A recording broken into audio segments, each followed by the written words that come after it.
Ladies and gentlemen, welcome back to another episode of Couple of Nukes. As always, I'm your host, Mr. Whiskey, and today we're going to be talking about communication. We're going to break it down into a lot of different ways because you know what? A lot of us right now think that we're good at communicating. We think we're good listeners, that we're engaged listeners, Mhm. and that when we talk, we convey ourselves well. But communication is much more than that. It has now more than ever so many different forms with technology expanding. And we are here with a guest who is a social communication expert. And so, Mario Wissa, my big question for you as we get into this is what makes you an expert in social communication compared to everyone who's listening right now? I want to establish your authority of how do you become a social communication expert? Um, well, first off, I understand how heavy it sounds, the title as a social communication expert. Basically, as I'm doing what I'm doing and continuing my research and publishing and sharing my knowledge and experiences, I became more of an attraction for people to actually come to me to ask for my input about a situation or an issue, or there's some issue with a conflict in a relationship. Either I get a phone call from them, or they come and see me in person and we talk about it, and started with the closest people to me, family, friends. I'm really aware that I don't impose my opinion in anyone. I only share when I'm being asked. Um, I'm very mindful of what I'm sharing and how I share it. And honestly, that's the label that people put on me. You're like, wow, you're so good at this. You are such an expert in this. I'm like, okay, one person says it, 250, then you go like, you know what? I have something to offer and people can take advantage of this and they can actually use it to grow. It's an honor for me to be in this position. It all started with self. Um, Intrapersonal communication, how we converse with ourselves. Um, when I studied that over 17 years ago, that was a huge eye-opening experience for me. This is the bedrock foundation for any healthy communication and for our relationships between us and other people, but also with ourselves. So I took upon this mission, if you would like to call it, and I decided this is my it. This is what I'm going to do for the rest of my life. Um, and the wonderful thing about studying communication is maybe my title would say that I'm seasoned, experienced social communication expert. Yet I don't consider myself like, oh, I'm expert. I got it. I have figured this out. No, no. Actually, the more I learn, I realize that the less I know. It's infinite path, and we all can help each other. I have many people in my life that help me as well. It's not just everyone comes to me. I have some people that I go to as well. So we all interacting and growing with each other, and I love that experience. Yeah, I know. I like the way Kevin Palmieri said it on my show when he guested. He said, when people are coming to you about a topic or something you do, and they're asking you questions that you're like, this is just common sense, he goes, that's when you've become an expert, Oh because a wow, I lot got of stuff chills will when you said seem that. common sense to us, but, to people who haven't been doing what we're doing, however long it may be, it's not common sense. And so when everything seems like it's common sense, he said that's when you become an expert. People are coming up to you and asking for your help. And you're like, how do you not know this? So that's kind of what happened with you in communication. So let's go back first with a little bit of origin story. I know from talking to you beforehand that it starts in Egypt. So can you tell us about that and what significance that has had in your whole journey? Oh, absolutely, absolutely. So the first 17 years of my life, my prime years was I was raised in Egypt, and I came to the US basically to study English 25 years ago. Uh, Now, 25 years later, I published three books, working on the fourth one, and touring and sharing my experiences. Growing up in a different culture, such as Egyptian culture, Middle Eastern culture, between the language and the dynamics of how people operate amongst themselves and each other is different. Um, I do remember when I first came to the US, there were so many I guess at the time you can call it shocking social dynamics that I was not Mm, familiar with. So there is, I mean, we all know we hear Middle East, we're thinking about conflict in the Middle East. That's yeah. not only honestly, I mean, everywhere there's some kind of conflict. But how they handle conflicts overall in Egypt, obviously that was a while ago, made me growing up feeling and knowing and believing there is a better way to handle these issues.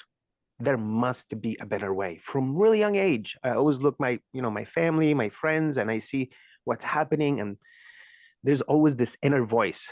There must be a better way. There must be a different skill because I see on TV that people deal with this situation a different way, but in real life, I see that some skills are not discovered, are not practiced. I don't Mm, even know what I was thinking at the time. All I know there was something missing. And after coming to the US and seeing the social dynamics, how people can be a little bit more nicer, more open, a little bit more, just a tiny bit more vulnerable. There's more vulnerability here in the US yeah. um, than in the Middle East. So this distinction, I'm tempted to say comparison. It's not necessarily comparison because it is what it is. It's just the difference between the two that I paid attention to that I feel like it's really vital. In fact, all the knowledge and experience that I've gained in the US, traveling Asia also for so many years, I am traveling this year to Egypt for about 4 months, doing public speaking events and hosting book signing events like that. I want to share with people the knowledge because it can make a big difference to be aware of our intra-personal communication, interpersonal communication, how we connect with other people as well. Not to mention group communication, that's a different topic. But yes, yes, So let's backtrack one step too. You talk about leaving Egypt to go learn English in the United yes. States. Uh-huh. What was the motivation for that? I know you've talked a little bit about wanting to learn, always learning, but why did you want to go learn English, over 25 years ago? Yeah, so my surroundings totally influenced me from really young age. So I am the youngest of four siblings. And the age gap between me and my next sibling is actually 8 years. And my Hmm. other three siblings, there's 1 year between each of them. So we're like, let's Okay, say okay. when I was born, one of them was like 8, the other one is 9, the other one is 10. So they kind of like grew up already. I'm like, sometimes I feel like I was adopted in this family. I didn't know if I belonged or Yeah, yeah. not. Um, so from really young age, two of my siblings started started they were going to American University in Cairo. They were playing American and English movies on TV. I see some books laying around with headlines like English 101 or TOEFL or Welcome to English Introduction. And the environment around me made me feel like I, it, the environment planted the seeds and Yeah. the experiences of my siblings studying English and come home and they use English words like group this and that. All these words were being programmed in my own head, and I was attracted to that. I was so attracted to it in such a way that I sometimes used English words in Egypt when I was like 14, 15, and they used to come out by mistake. And I do remember specific scenarios and situations, and my friends used to make fun of me because I was speaking English once in a while, or a word comes out once in a while.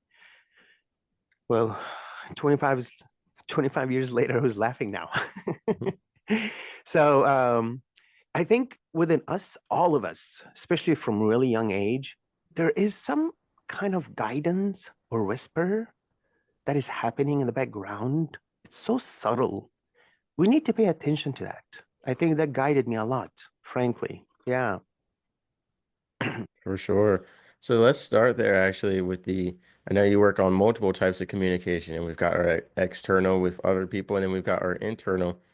And that communication has several layers to it because we have our ego in there, we've got our heart in there, we've got our brain in there, we've got a lot of different factors within ourselves, all with different opinions and contradicting, Mm. facts for us. So tell us about that inner journey where we can start because, how we interact with others, we have control over to some degree, but the only one that we have full control over is how we talk to ourselves. So let's dive into that and how you kind of discovered that for yourself as well.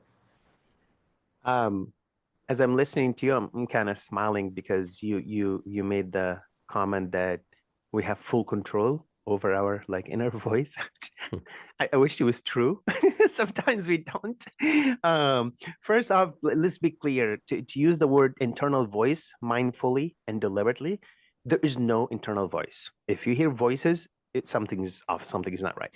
What Yeah. is really happening is basically neurons are firing in our brain and electricity and sending information. That's exactly what's going on. So even though I say in my first book, the most powerful voice you will ever hear is your own, I am aware how I'm using the word voice. Basically, our internal processes are crucial, and that's what everything else is being built on. To be aware of our inner voice, for me, it came through obviously studying and doing research, but I became more profoundly aware of it by spending quality time with myself. Um, like as I'm developing this voice more and more, quote, voice, my circle of friends has shrunk. I'm not as active socially as I was before.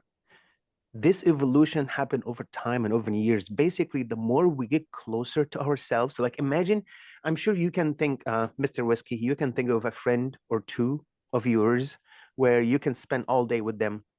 Maybe, I don't know, hiking, Yeah. cooking, eating something you enjoy quality time. And after 3, 4 hours, you go like, wow, dude, we gotta go home. Time flew by. Imagine if you have this kind of relationship with yourself. You just spend 3, 4, 6 hours with yourself, just doing whatever you want to do, and you just genuinely enjoying it. That is really powerful. And that's where creativity starts. That's where true vulnerability flourishes. Because the more we listen, like if I have some issue or story that I want to share with you, you would not know what's going on with me until I share with you and I communicate with you. Right.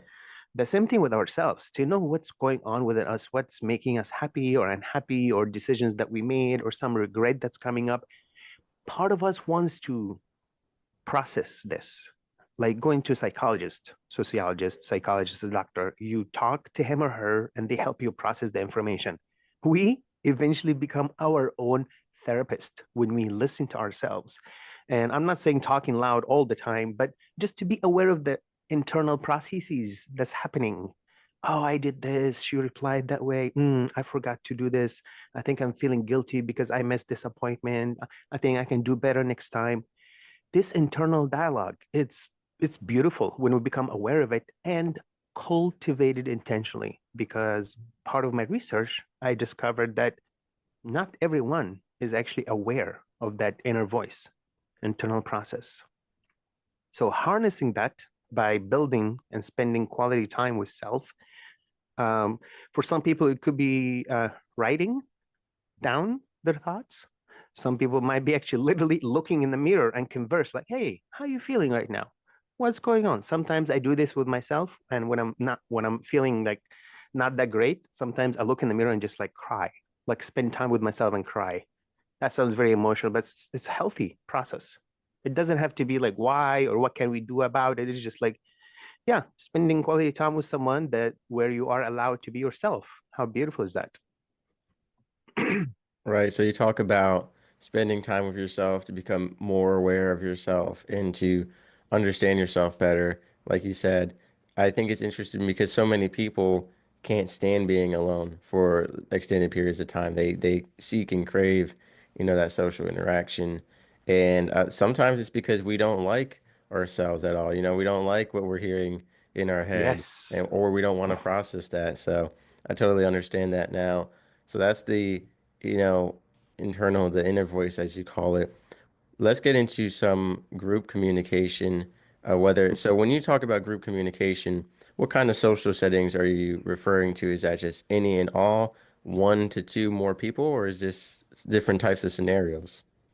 So the three primary types of communication, intrapersonal, which we talked about, interpersonal, like what you and Right. I are having right now. If we have a third person with us right now, automatically that's a group communication. So anything above three is group.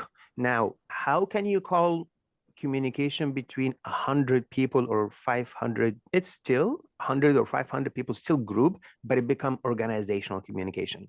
It Yeah. becomes a hierarchy. There's a different hierarchy to it because the responsibility is spread out. Um, so group communication, usually number three or more. So every family, mom and dad and one kid, that's group communication right there. And Mm. that changes the dynamics from interpersonal, which is one-on-one, one person sending information, the other person is receiving and processing, to three. It pretty much it multiplies the complications because one person is Yeah. delivering knowledge, just the number three, just three.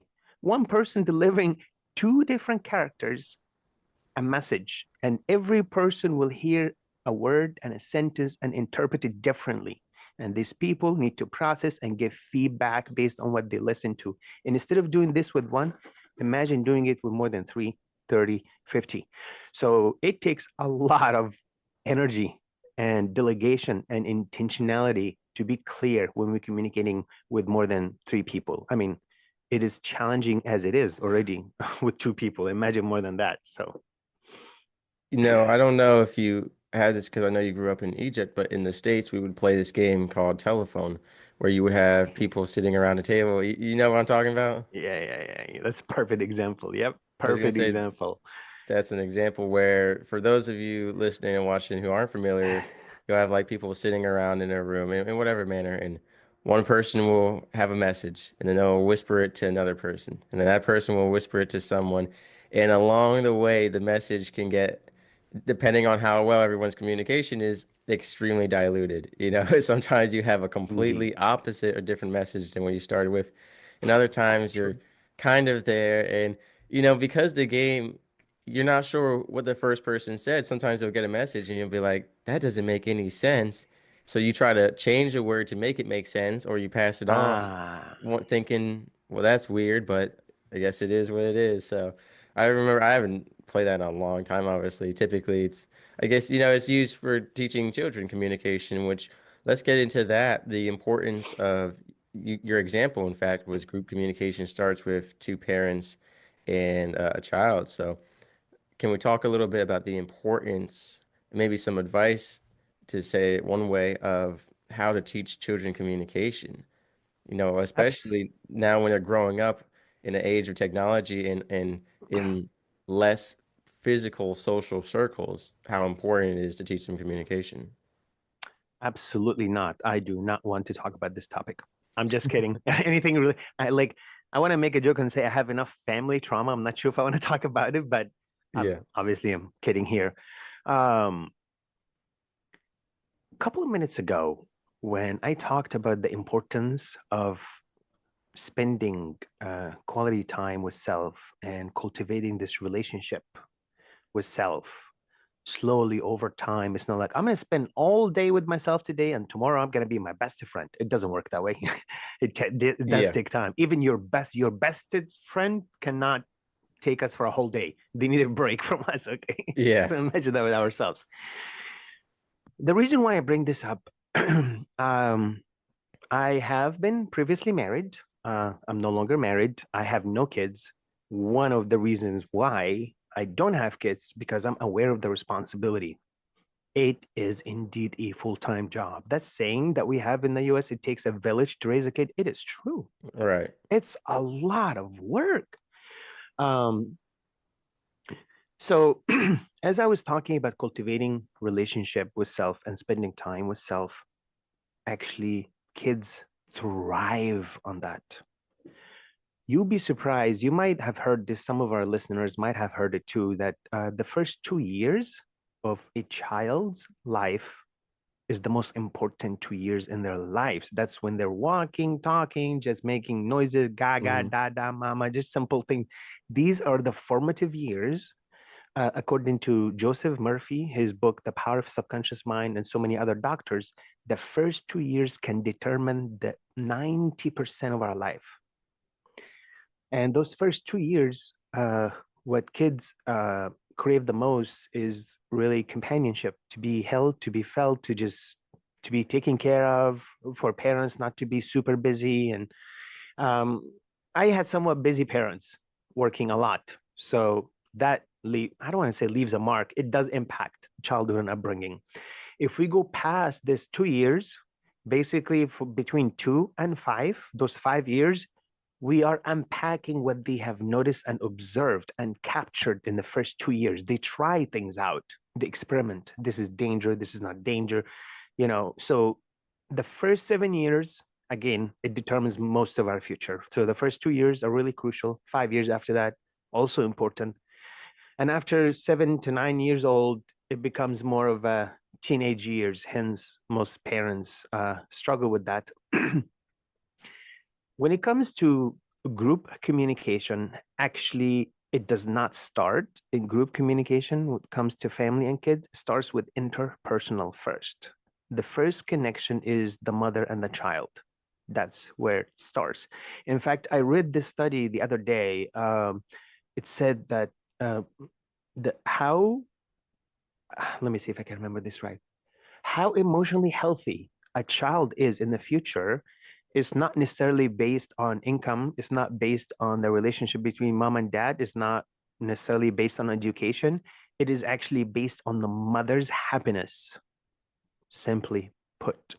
For a mother to feel happy during pregnancy and delivery and raising the child for the next, who's going to be happy for 7 years, who's going to be happy for 7 minutes, but being happy like long enough that the child feels that and takes that with them, and they carry this feeling with them from really young age. Now, I know that I'm bringing it more in a simpler way, that yes, eventually it becomes group communication, family communication. Yet we need to be aware that it starts with interpersonal communication. So at the beginning, with the mother is able to spend time with her kid, this actually nurture their internal world. We all have internal world, my inner world, your inner world.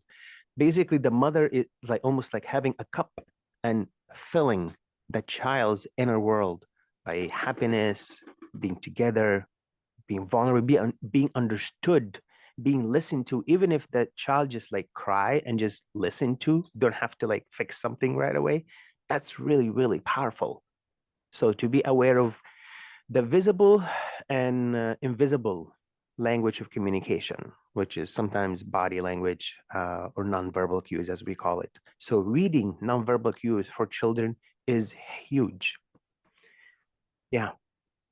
I actually, it's interesting. I had read a study a few years ago that talked about how a mother's state of physical health, how that is reflective on the child and vice versa, regardless of the father. If the mother was healthier, in general, the kids were healthier, not based on their dietary habits or their fitness, just based on what they were seeing with their mother. So same thing with their happiness. And that requires communication on the husband and partner's end as well, to make sure that during the pregnancy, after the pregnancy, that the mother is happy, is feeling like her needs are met, and that the child is, being communicated with properly. So I totally get that. And in your case as well, not only were your parents busy, but you were also years behind a whole group of siblings. And I know with siblings, there's a lot of dynamics that happen where sometimes one child ends up neglected or some are favored more. So I think communication when it comes to parenting, there also needs to be a balance of communication between the children, because we've seen that affect children well into their life, into their relationships and their work life culture. But I want to pivot now toward your books. You've got the books that you've mentioned going on tours, book signings, and they're also guides for us as well to help improve our communication, as well as a lot more. So I'd love for you to get into your books, starting with now you've got the two, and I'm not sure which one did you write first? The very first one is about 2 years ago. It's empowering. Communication Unleashed. I felt like I needed that, and everyone else around me can use it as well. Empowering Yeah, Communication Unleashed, the most powerful voice you will ever hear is your own. If I remember correctly, it's about 13 chapters, and each chapter is broken into like 7 parts. I have it um, designed in a way where if you start reading in the middle or towards the end, you're not missing much from the beginning. Trying to have this comprehensive point of view on what communication is and the right. power of vulnerability and authenticity. That was a long introduction for one book. Mhm. No, but like I like it. So you would describe it as a guidebook for communication, and who would you recommend reading? And do you think it's something that people who struggle with communication can benefit, but also just everyone in general can kind of use it as a self-reflection point to look at the way they talk to themselves and listen to themselves as well as their group and social dynamics? So I'm going to mention a few keywords as highlights from this one book. When we think about topics such as authenticity, uh, Mm, empathy, vulnerability, conflict resolution, and self-care. There's a whole chapter about self-care. If you feel like these topics are not that interesting to you, the book is for you. And if you feel like these topics are not that interesting, if they are interesting to you, the book is for you. Imagine focusing on self-care. Most of us were told, we're raised in a way like you help others and take care of others. And well, we can't sell from an empty wagon. We need to have cultivated our self-care so we can share with other people. So if you feel like I want to make some change in terms of my relationship with myself, or I want to improve my relationship with someone, and I don't know what the steps are, check out my first book, Empowering Communication Unleashed. Part of mm. you want to make a change, but you don't know what the change is or how to start, check out this book. And I actually have offered on my website that if someone is really interested and they can afford to get the book for some reason, all they have to do just contact me, send me their address, and I send them the book. I do this a couple times a week anyway. So, Yeah, and then you've got another book, 180 Degree You in 180 Days. So let's get into that. That's a very interesting, number there, 180 Degree You in 180 days. So let's get into what went into the formation of that book as well as the title. well, 180-degree you in 180 days for personal and professionals. I was actually admitted to the hospital last year, and I was in the hospital for a couple of months. And during this time, as I'm continuing, I'm doing my research 24/7. If my eyes are open and I'm around people or I'm alone, I'm continuing my research. Even when I sleep, Mm, I dream about my research.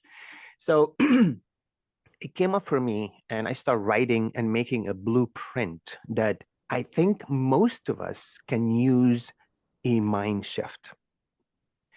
And to make this mind shift, that means we need to be aware there's not only eyesight, there is also a mind sight, how we see with our own mind. right. Now, a lot of us may not admit it that we need some change or we have some room for growth, but imagine seeing things from a different lens, with a different perspective, ever so slowly. Basically, I designed the reading 6 months, 180 days, each day, about 2 pages of reading, maybe 10, 15 minutes reading. And at the end, I give you a few questions, a couple of questions, 3 to 5 questions to reflect on this one reading for this one day. So basically, slowly shifting our perspective and perception of what's happening 1 degree at a time. The book Mm, was published, what, about 5 months ago or so, and we're getting some feedback, great feedback so far, because it's a easy and simple read. And you don't have to read every single day. If you want to skip a day or two, that's okay. But the short reading per day, once per day, is profound because it creates this shift ever so slightly. but also gives you points at the end to reflect on to prepare for the following day. So this is for personal and professional. Right. So you've got those two books, and then are you writing another book? If I heard you correctly, you feel like you've got another book in you? So there's a third book that came out already. Sorry, I'm trying to cough here. My apologies. So the third book that came out also about 3 months ago is The Listener, Learning by Osmosis. Hmm. Universe is the true university.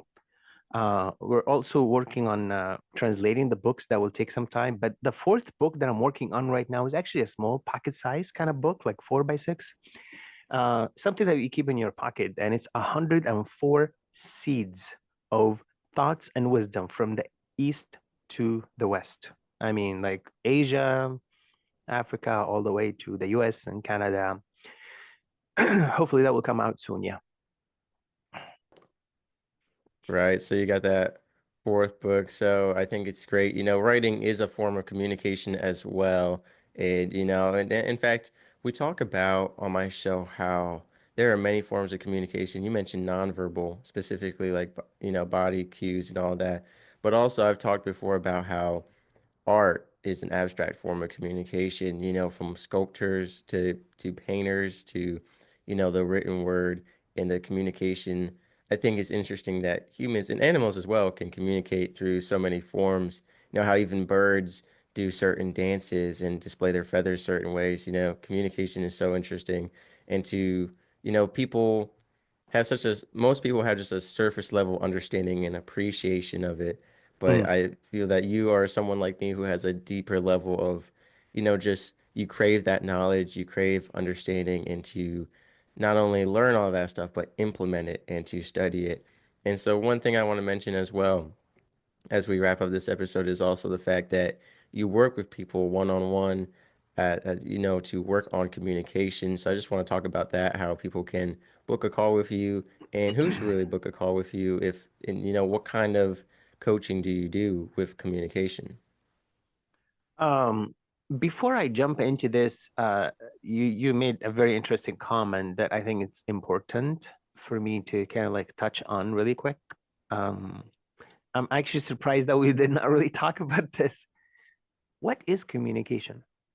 Uh, we use it. We've been talking about it for half an hour. And Yeah. what is communication?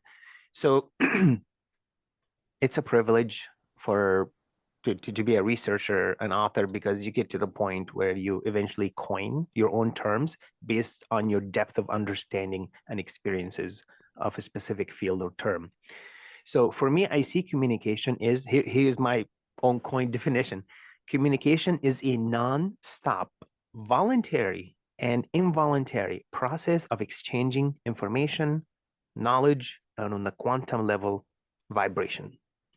Basically, we are walking around living like an antenna, sending and receiving information all the time, whether we're aware of it or not. Yeah. Quick example, when I first logged in online half an hour ago, and I had some audio trouble trying to figure out how you can hear me, and you were standing there and you were just waiting for the call. I can see you, I can't hear you, but I can see you're standing there. You haven't said a word. Well, you probably said, but I could not hear you because the sound, but you are communicating your existence. That's very powerful. Some of us, actually, for my research from east to the west around the globe, to be honest with you, some of us are not aware that we are communicating whether we want to or not. It's not like I'm not talking to you, I'm not communicating with you. Yeah, you can say that, but that's not the fact. In fact, I learned for my research that any relationship ends with one cause, death. What I mean by that is if you and I be you've in a relationship with someone and you don't talk to them for like a few years, 10, 15, 20 years. You see them 20 years later, go like, wow, how have you been? It's been such a long time. Even if you were enemies after so many years, the relationship is there, yet is being defined and labeled in a different way. And again, our relationship ends by death. I call it the greatest equalizer. Any questions about my own definition of communication before I share with people who how they can get hold of me and connect with me? Not at all, just a few comments. I think you kind of touched upon it, which is silence is a form of communication, especially in a relationship. You could say you're not communicating because you're ignoring someone, but that itself is giving a certain message. And you think you talk about people don't know that they're communicating, and I think that's so important in relationships.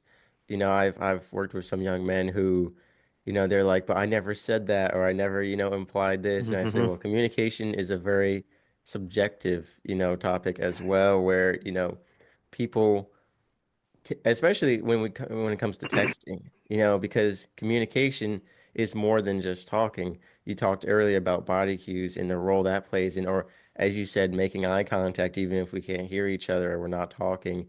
And texting, takes away so many of those other forms of indications of communication. So that's why I think with phone calls and texting, we're in a new era of communication, and we need to be even more aware ever than before of how we're communicating. But yeah, I think your definition, I like it, that we are constantly receiving and outputting information. And that's true. Even when we're sleeping, we've had episodes on my show talking about how your body is listening to and responds to different levels of traffic at different distances, and how it reacts, how your body reacts when there are people in the room you trust and you're sleeping, how your body reacts when there are people you don't Hmm. trust in the room while you're sleeping. I mean, the human mind and body is just remarkable. It's true. How we communicate in our sleep via dreams. Dun dun dun. It's non-stop process, even in our sleep. Yeah, and there's so many people, especially older gentlemen I know. I don't dream anymore. I don't have dreams. It's just a black void. But I think there's a difference It's between not dreaming and not remembering. yeah. You very wise. Absolutely, I agree with you. 100%. Yep. Yeah, but let's get back to, you talk about your coaching services, if they're one-on-one, if they're group, you also work as a speaker and I know you're an author, so I want to talk about people booking you to do public speaking at events or to work one-on-one. As we have realized, I'm clicking around on my website. I think my marketing team is editing, doing some edits to it because there's a big book show that's happening in Egypt for about 2 months, and there's a lot going on. So I think they're updating the website to reflect those changes. So for anyone who might be somewhat slightly curious to all the way to driven, I want to make change no matter what. Please reach out to me. My website www.mariowissa.com. You can also email me. My email is mhw@mariowissa.com. That's my first name, middle name, last name. Mario Halim Wissa, mhw@mariowissa.com. And on my website, you will have the option to book a session with me for 30 minutes. And there are three aspects where I cover what we're going to talk about. The first part, you get to choose, but the three options I give is like working on own personal self growth and development. What is it that I'm trying to do with me? Because we all are given this human being when we're born, and we need to learn how to deal with it. Number two, I have some relationships, and I there might be some conflicts, or I need to create some um, healthier way to communicate with my partner, or even relationship, even at work as a coworker, because relationship is a relationship. The difference is romance. That's another dimension to it. And the third aspect is a career path, future that you are building for yourself and for your family, for example, your spouse or your kids. So the first part is focusing on self, basically intra personal communication. The second part is interpersonal communication in your relationships that I have in my life beside the relationship with me. And the third part is what am I creating for the future self, career wise, looking to move, or even looking to find out what is the best career for you. We can work on that. It takes time, but we can work on that. So, frankly, I see communication like air, it's everywhere. So, no matter what the issue that we're trying to work on, those three aspects, they cover pretty much everything in our lives: our relationship with ourselves, relationship with other people, and our relationship with our future self that we're creating by developing career and path to get there. anyone who might be slightly curious, I welcome you to connect with me. Um, Call, text, all this good stuff. You'll find me. If you go on Google and type Mario Wissa, all my LinkedIn and Instagram and the amazing team staff that I'm working with, they're making it all happen. It's not that hard to get a hold of me. So Yeah, and as a seasoned communication expert, I'd love to think that you're easy to talk to as well. So, and I'm sure you've already displayed that today on this episode. And what's so interesting to me is that you and I right now are also communicating with people. You talked about communication stops with death, but and that's true, but with this technology relationships, medium, past relationships, death, yeah. yeah, past death, you and I are communicating right now. It could be 100, 200 years right now after you and Yeah. I have passed away, and we're Mm. communicating with each other and to listeners right now. So that's just an interesting little thing about technology, and it'll be interesting, because they could be listening to us and they're already at the point where they just read each other's minds with computer chips, So and they might have Mario Wissa, the third, who's doing communication expert stuff with that. So who You said the knows? Who third. It's knows? hilarious. Why you said third? Yeah, but Uh, I want to I thank you for coming on the show and communicating with us all that you have. thank you for making this opportunity happen. Those wonderful questions and your ability to listen intentionally and mindfully is very well noticed. Nice work. I appreciate that, Mr. Whiskey. Sailing through the ocean blue, nuclear reactors my crew, guiding the ship, the stars as our guide, through the waves we ride, jokes and laughter fill the air. On this voyage we have to share, working together, side by side, as one family we will abide. In the heart of the ship we reside, nuclear operators with pride, powering the vessel with every stride. Our mission, a source of great pride.